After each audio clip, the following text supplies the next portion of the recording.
hilibka cunti maxalal baana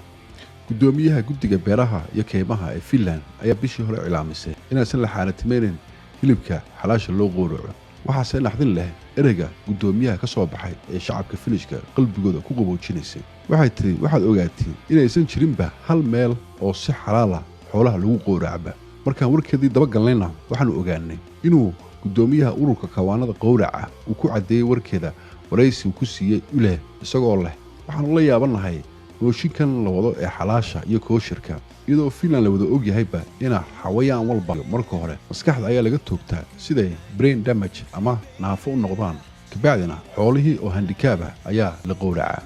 Pia Jardi oo ah xoghayeeka Muslim Forum kana socotay ayaa iyadana gudoomiyaha u marxaati furtay oo tiri muslimiintu ogol yihiin xoolaha maskaxiyan dhaawacan in loo qowraco ee qaataanna laakiinse gudoomiyaha ururka shabakada Yuhuudda ayaa isagu diiday isagoo dhahaya hilibka maskaxda laga dhaawac haddana kooshirka iyo xalaashana lagu tilmaamaya inuu xaaraan iyo ku arkaan ilaa waaba intii Ilaahay anaka laftigeena quraanka nagu sheegayba suura al-Maa'ida waa Ilaahay leeyahay xoolaha dhaawac ama jug u dhintay waa inaga xaaraan sida awgeed xoolahan brain damage-ka lagu dhuftay ee maskaxdiina la dilay sidoo xalaal nagu noqon karaa anakaba su'aasha reer Finland u taamarka waxa weeye maxaa u xalaa waxay noqonayaan vegetarians oo khudaarta cunno kaliya ma kalluunka ku eekaanayaan mise sidii Yuhuudda ayaanu meelaha kale uga dalbanaa cuntada ay kuba ka dalbadaan